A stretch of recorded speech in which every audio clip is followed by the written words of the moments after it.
The Road Not Taken by Robert Frost. Two roads diverged in a yellow wood, and sorry I could not travel both. And be one traveller, long I stood, and looked down one as far as I could, to where it bent in the undergrowth. Then took the other as just as fair, and having perhaps the better claim, because it was grassy and wanted rare. Though as for that the passing there had worn them really about the same. And both that morning equal lay, in leaves no step had trodden black. Oh, I kept the first for another day. Yet, knowing how way leads on to way, I doubted if I should ever come back. I shall be telling this with a sigh, somewhere ages and ages hence. Two roads diverged in a wood, and I took the one less travelled by, and that has made all the difference. This poem is about the consequences of choices and decisions. And it's also very deeply ironic about how um, people can misrepresent their life stories.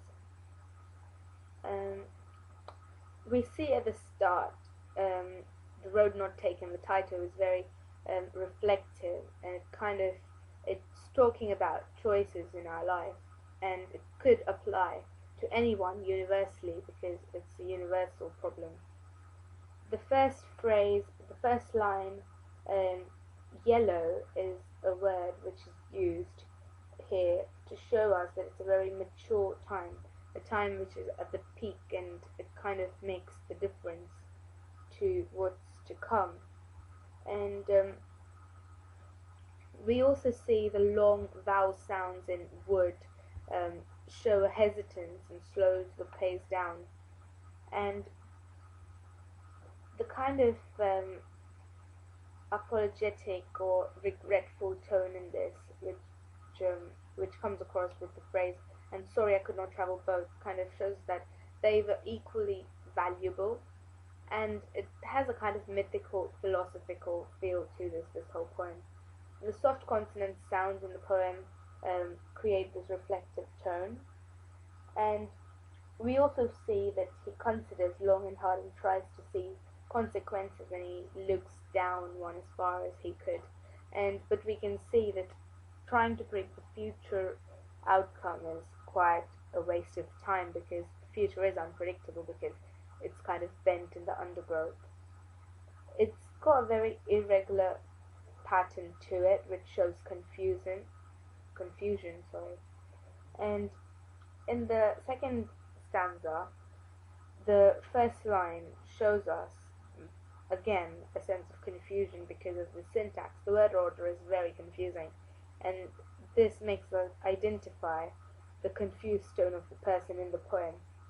And the word perhaps kind of shows that he's not sure, again showing us that future is unpredictable. The next two lines after that also show confusion because he kind of contradicts himself, and kind of shows procrastination as well, because he's talking about one being fussy and wanting rare, and then the other one he kind of decides that it's also the same in the state and needs it as well. It's kind of the last two lines of the second stanza kind of shows that his choice loses its excitement very quickly as well. Then the third stanza is in the past tense, and it has a very reflective tone because it says, "and both that morning equally lay," and both that kind of has a very reflective tone to it. And we can see that both choices are equal, again showing us confusion and that they're equally valuable. And the word "oh" kind of shows us frustration, exasperation, and the exclamatory mark also adds to that frustration, making us identify his frustration. Then the next line, "yet knowing how way leads on to way," shows us that wrong choices have consequences and we have to face consequences. And the word "doubted" after that show us a very confused state, again talking about the confusion. he's in. And it also kind of gives us the picture that life is very complicated and one opportunity leads to another. Life does not allow us to come back to lost opportunities again.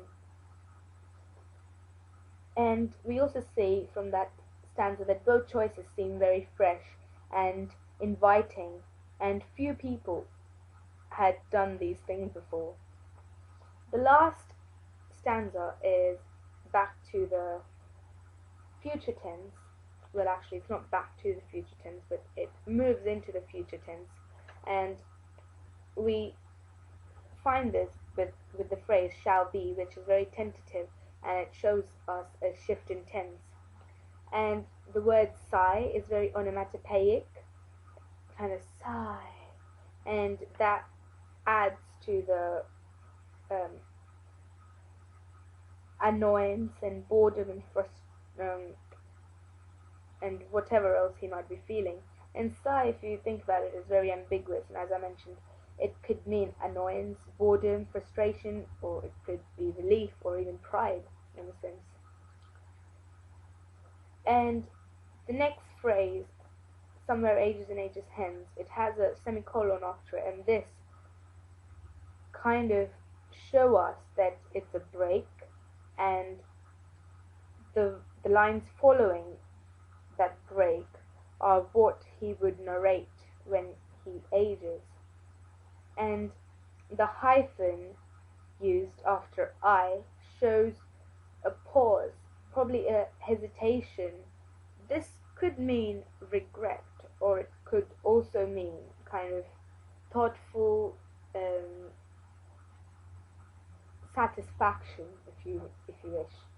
Then the phrase I took the one less traveled by show us that he chose the harder option, but we're not given any clue about if this harder option was for his good or bad, because it just goes on into another ambiguous state by saying, and that has made all the difference, and he doesn't really tell us what the difference is, if it's a positive difference or if it's a very negative difference. The poem could also talk about the American idea of individualism, and I would say research on individualism is a very interesting idea. And enjambment in this poem draws attention away from rhyme and towards the speaker's voice. And we also see that he emphasizes the limitation of life.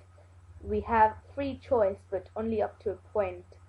This strict aspect is mirrored in the strict rhyme scheme, which is A-B-A-A-B, and it has a very regular rhyme scheme throughout.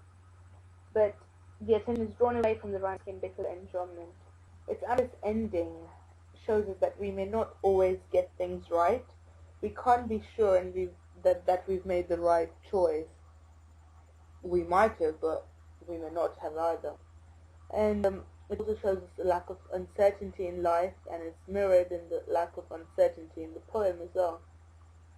And I, in the last stanza, in the second to last line, shows us that he kind of shows that he chose the path. No one else made him choose it. It was his own choice. And the repetition of I emphasizes this choice that he's made.